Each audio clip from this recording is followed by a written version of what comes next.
It's February now, and we've just passed through the very heart of winter. The days are slowly growing brighter, and with the passing of midwinter, it felt right to close a chapter, to finalize last year's workings, including this elderflower wine, and to begin the little project that I've been putting off for a while.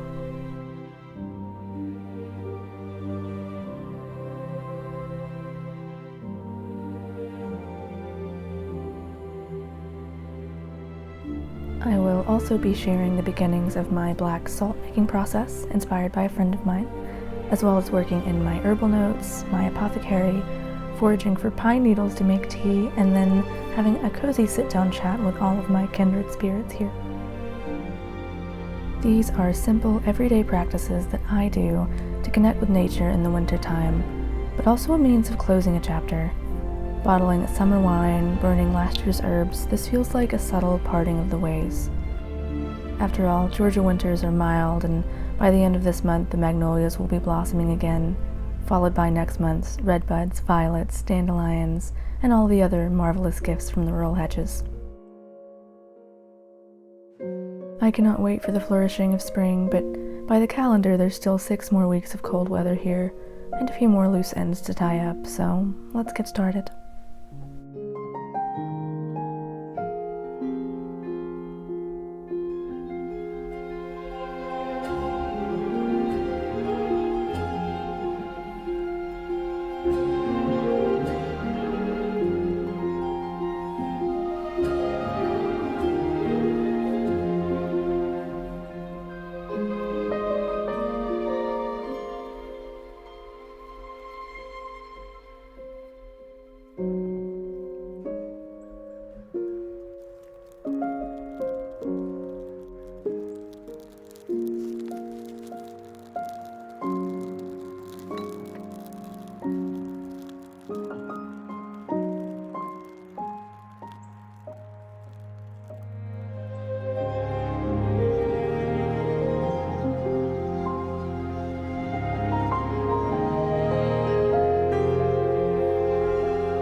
You want to make some tea?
Good afternoon, everybody. So I thought I could just sit here and chat with you guys while I wait on my water to boil, because today I am showing you how to make pine needle tea, which I've done in the past a few years ago, but I thought it was time for a new video with possibly some new information. I find that, like I said before, my mood really dips in the winter time, and I just need that extra pizzazz. And I'm hoping that this cozy drink will just do that for me.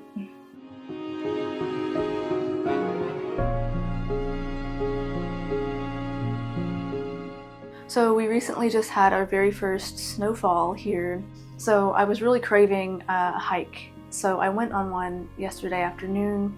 I was just having a bit of a bad day. It's one of those days where no matter what you do, you just can't feel better. And sometimes I know, especially in the winter, it's just all in my head, and instead of mulling over it too much, I try to just get out, move my body, sweat, and get some exercise, especially out in nature. So I went to my favorite park, and there's a loop that's about, I want to say 3 miles, so it takes about an hour. You're hiking up through the woods, and it was exactly what I needed.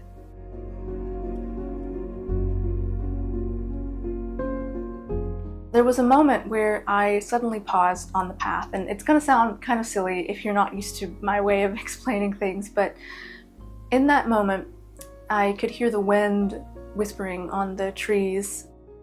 The leaves were still clinging to some of the branches. That's a term called marcescence that I've talked about a little before. But I heard the whispering of the leaves, and I looked far above, and I could see the pines, how tall and majestic they were, and the late afternoon sun coming through, and all of a sudden I had this awareness. That happens occasionally when you're out in nature and you take that moment to pause.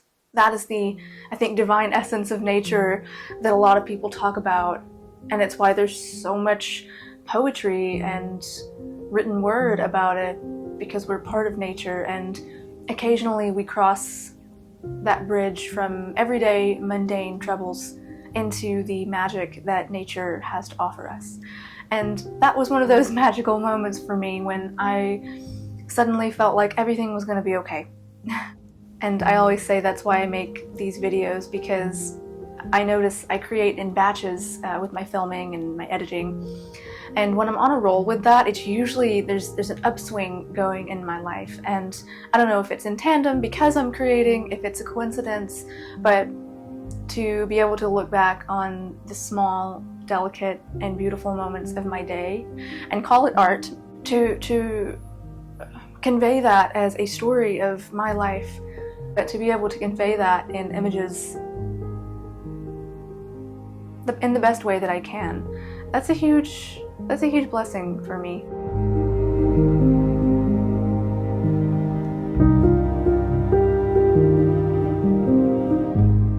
So really all I went out to do was have a hike and look for some pine needles to make tea, but sometimes you just have these magical moments that are woven in with the mundane, and I don't know if I'm doing a great job at explaining what happened, but if you know, you know.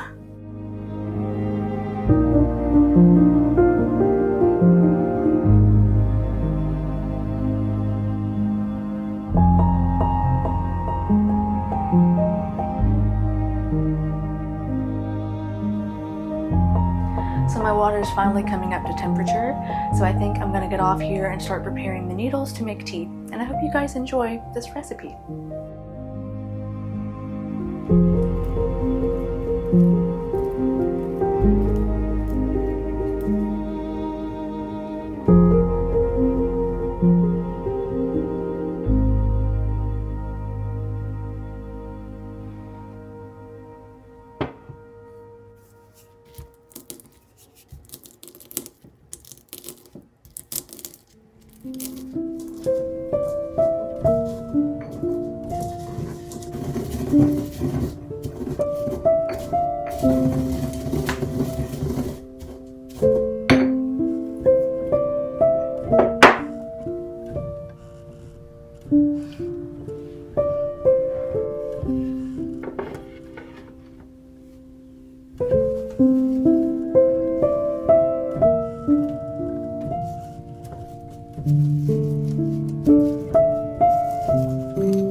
The sun is very bright and beautiful. I just wanted to check in to let you guys know that I did start an herbal honey last night after I finished filming and making the tea. I had quite a few pine needles left over and they were still really fragrant. I didn't want to waste them, and I thought, let me just experiment and make an herbal honey. I didn't film it because it's super simple. All I did was cut the needles to the height of this jar, pack them in, and then top it with honey. Keep repeating that until the honey is completely settled and full to the top, and then cap it off. This is going to sit for 4 to 6 weeks minimum. I'm not really too worried about it going rancid with the fresh needles just because they don't have a high water content. Now, if this was plantain leaf or violet or calendula, I would be a little bit more worried about a fresh infusion, but I think this is going to be fine. I just wanted to let you know that I did that. I'm headed into work. I have a long day ahead and I've probably made myself late right now, but I think it's really important to ground yourself and anchor yourself in the mornings, and talking about herbalism is a way that I can do that. So wherever you are, I hope you have a lovely day and a lovely weekend ahead, and I will talk to you very soon.